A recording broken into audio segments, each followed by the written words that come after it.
Parliament चली, लोकसभा भी और राज्यसभा भी।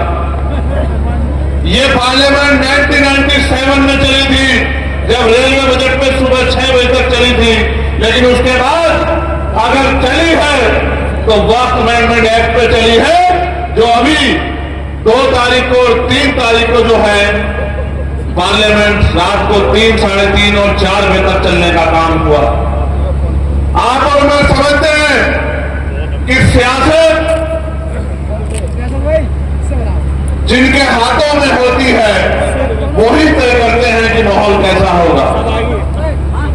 हमारे लोगों में तो मुझे कहना है कि अभी वो वोट की ताकत को नहीं समझते। ये बात मैं बिजनौर के लोगों को नहीं कह सकता हूं, क्योंकि बिजनौर के लोग तो समझते हैं। मैं तो उनको बहुत बहुत धन्यवाद और आभार करना चाहता हूं उनका कि उन्होंने मुझ जैसे एक प्राइमरी स्कूल के हेडमास्टर के बेटे का हाथ पकड़ा। मैं तो उनका शुक्रगुजार हूं, हर एक साथी का, हर एक जाति धर्म के व्यक्ति का।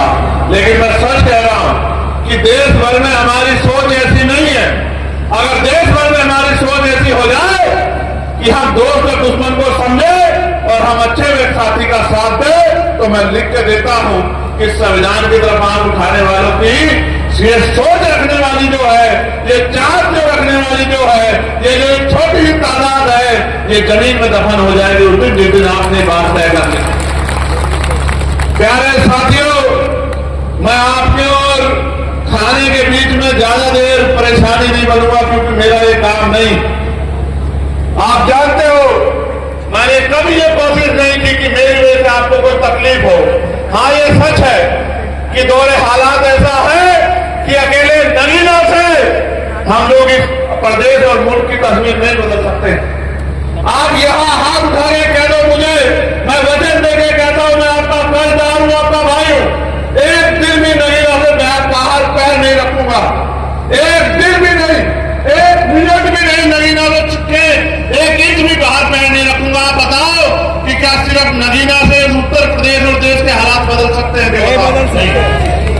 अगर नगीना से हालात बदल सकते तो मैं आपको चैलेंज करके कहता हूं कि अगर मेरे में जोर, मेरे एक अकेले के हालात बदलते तो मैं अपने खून का कतरा कतरा छुपा के उस बिल को कामयाब नहीं होने देता, पार्लियामेंट में पूरी ताकत लगा देता।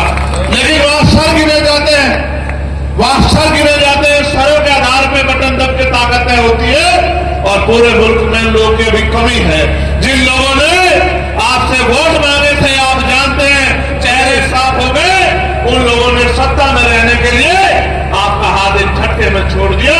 और अभी 4-6 महीने, साल, 2 साल बाद, क्योंकि आपकी बात को खत्म करूंगा और फिर आयुष्मान साहब आपका शुक्रिया अदा करेंगे कि जब तलक न बदले जालिम हुकूमत का मिजाज, जब तलक न बदले जालिम हुकूमत का मिजाज, एहतजाजो एहतजाज एहतजाज एहतजाज, और ये जारी रहेगा जब तक ये हालात नहीं बदलते और हुकूमत अपनी सोच नहीं बदलती। अगर हुकूमत सबके साथ सबके विकास की बात करती है तो हर एक को लेकर साथ चले, हर एक का हाथ पकड़े, सबको रोटी कपड़े मकान की व्यवस्था कराए, सबके लिए अच्छे स्कूल, अच्छे कॉलेज, अच्छी यूनिवर्सिटियां, सबके लिए अच्छे हॉस्पिटल बनाने का काम करे, अच्छी सड़कें बनाने का काम करे, सभी के धर्मों का सम्मान करे, सभी को लेकर आगे चले, तो हुकूमत है।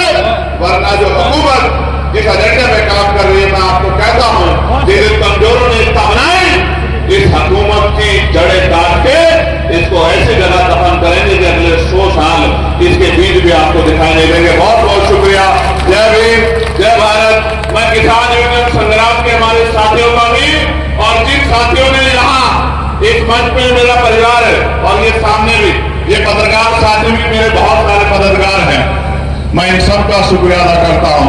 मैं पूरे नगीना का, बिजनौर का और देश के हर एक कमजोर का शुक्रिया अदा करता हूं कि उन्होंने मेरे जैसे अपने साथी को मौका दिया। मैं पूरी ताकत, पूरी हिम्मत से इस लड़ाई को आपके साथ खड़े होकर लड़ूंगा। बहुत बहुत धन्यवाद। जय भीम, जय भारत, नमस्कार, आदाब, सत श्री अकाल।